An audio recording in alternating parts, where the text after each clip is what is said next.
안녕하십니까. 홍익인간 세상을 꿈꾸는 홍익인간 사상연구가 임기추입니다. 오늘 말씀드릴 내용은 홍익인간의 생활을 담는 코너, 윤석열 대통령의 국정운영, 국내 현안 문제, 세계적 난제를 홍익인간 사상으로 모색 해결해 보자라는 제목입니다. 어제 대통령 취임을 했는데요.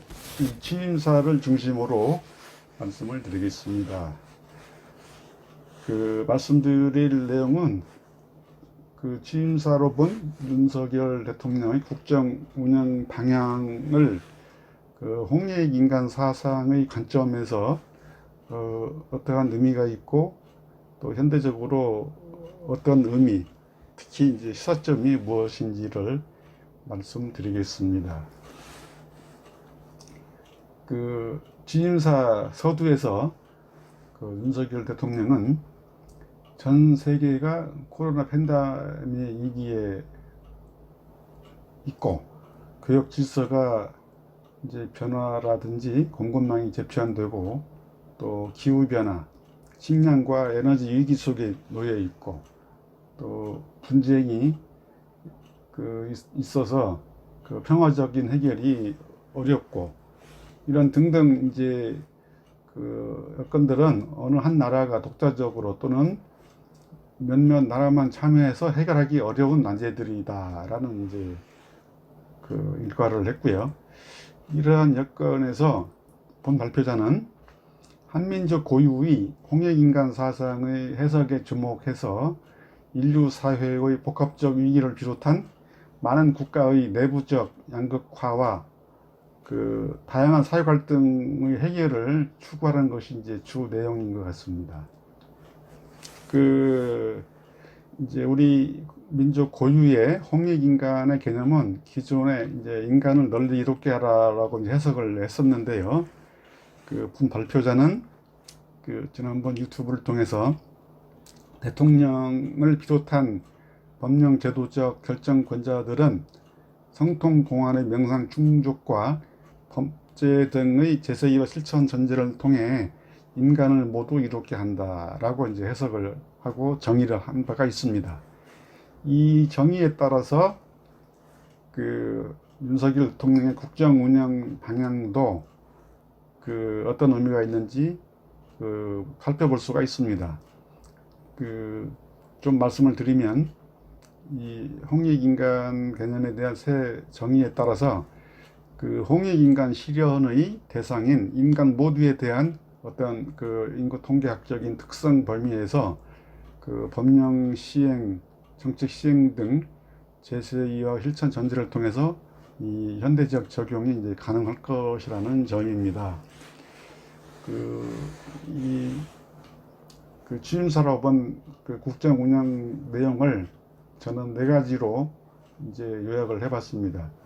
첫 번째는 반지성주의 경향에 의한 민주주의 위기의 극복에 대한 문제. 두 번째가 우리나라의 지나친 양극화와 사회 갈등으로 사회 발전이 저해됨에 대한 대책이 필요하다.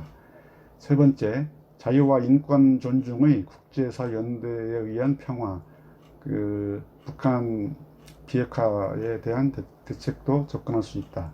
네 번째, 글로벌 리더 국가로서 역할을 이제 해야 되겠다, 그런 얘기인데요.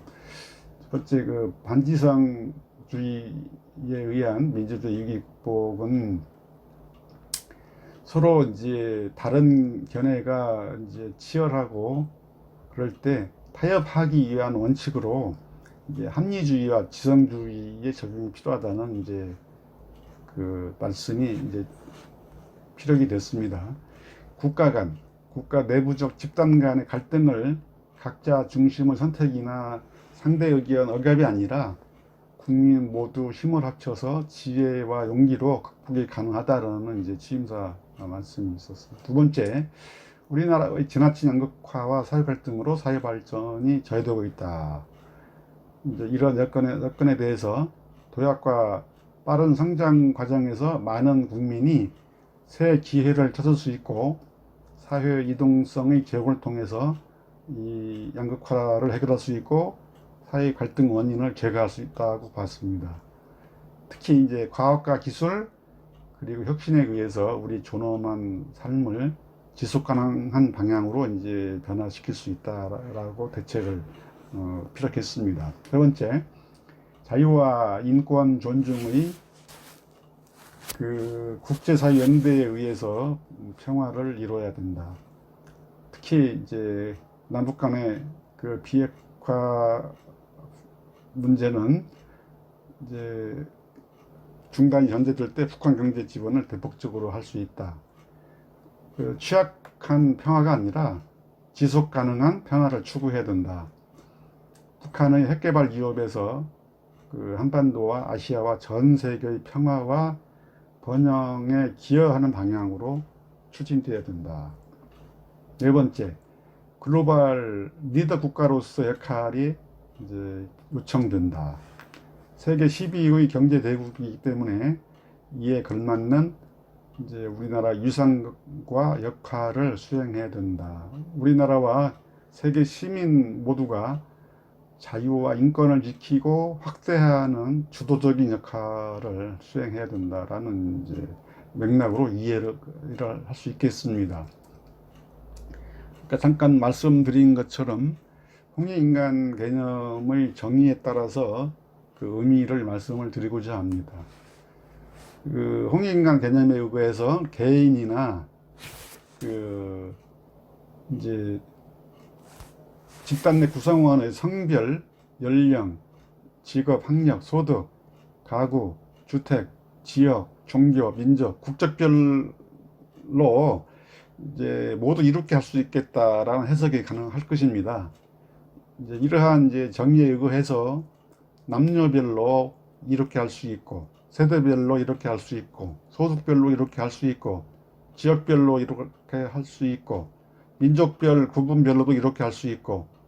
그런데 이제 이렇게 하는 방식은 각각의 몫에 비례해야 되고 행복에 기여가 되어야 되고 차별 배제의 방식으로 접근할 수가 있습니다. 그 이와 같은 이제 홍익 인간에 대한 인간을 모두 이렇게 한다는 정의를 바로 세울 때 남성이든 여성이든 이렇게 할 수 있고 노령 세대이든 청장년 세대이든 이렇게 할 수 있습니다. 그리고 대기업이든 중소기업이든 모두 이익이 되는 방향으로 정책이나 그 제도를 적용할 수 있습니다. 그리고 국제 문제에서 선진국이든 후진국이든 모두 이렇게 할 때 홍익인간 개념을 적용해서 그 현대적으로 그 적용할 수 있겠다는 이제 생각이 듭니다. 이 대통령의 그 취임사를 통해서 윤석열 대통령의 국정 운영에 기대되는 방향은 국내의 문제와 국제 문제와 관련해서 이제 대통령이 선서를 한 바와 같이 헌법을 준수하고 국가를 보위하며 조국의 평화적 통일과 국민의 자유와 복리의 증진 및 민족 문화의 창달에 그 직책을 성실히 수행하겠다고 선서를 했습니다.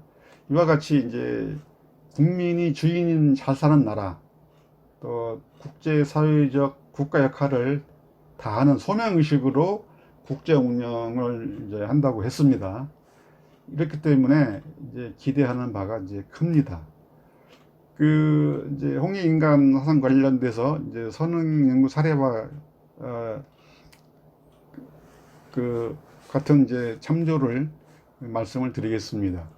이 홍익인간 관련 선행 연구에서 보면 이제 몇 가지로 요약을 해볼 수가 있는데요. 첫 번째, 개인 간의 화해 공존의 원칙이 있고 이웃 사회 공동체와 더불어 사는 인간 공동체적 원리가 있습니다. 그리고 정치, 경제, 사회 등의 국정 운영에 적용할 수가 있고 남북 통일 문제라든지 인류의 그 현안 문제에 그 광범한 적용에 이제 가능합니다.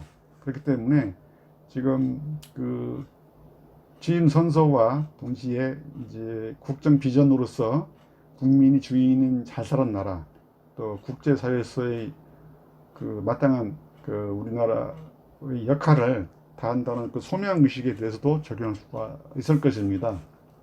발표자는 대통령 취임사에서 강조한 자유, 인권, 공정, 연대의 가치를 기반으로 국민이 진정으로 주인인 나라, 국제사회의 책임있는 역할로 존경받는 나라의 건설을 달성함으로써 홍익인간 사상의 현대적 적용을 통해 모두에게 이익이 되고 승자로 사는 시대가 오기를 기대합니다. 마찬가지로 이제 홍익인간 개념 관련해서 이제 선행 연구와 이제 맥락을 맞추어 보겠습니다. 이제 인간을 모두 이롭게 한다는 이제 새로운 그 홍익인간 정의에 따라서 반지성주의 경향을 극복할 수가 있고 국내 양극화와 사회 갈등도 해결해 볼 수 있겠습니다. 그리고 자유와 인권 존중의 평화, 한반도 비핵화라든지 북한 지원이라든지, 그리고 마지막에 글로벌 리더 국가로서의 역할 등의 현안 문제와 관련해서도 해결 방향을 모색해 볼 수가 있고, 이제 이런 관점이 필요하다고 봅니다. 대통령을 비롯한 법령 제도의 결정권자는 남녀, 세대, 직업, 소득 등 속성별로 차별 없이 이제 홍익인간의 해결 방식에 의거해서 모두 이롭게 추구할 수 있는 현대 법령 정책 시행 등 제세이와 실천 전제 아래 국내 문제와 국제 문제의 구현 방안을 통해서 이 현대적인 적용 가능성을 모색해 볼 수 있다라고 이제 말씀드릴 수 있겠습니다. 다시 말씀드려서 윤석열 대통령의 국정 운영은 현대에 있어서 홍익인간 사상을 적용할 수가 있고 얼마든지 이제 충분한 의미가 있기 때문에 모두가 잘 사는 나라, 모두에게 이로운 나라 건설하는데 유효하다고 말씀드릴 수 있겠습니다. 이제 마무리할 시간인데요. 유익하다고 생각되시면 구독을 눌러 주십시오. 지금까지 시청해 주셔서 대단히 감사합니다.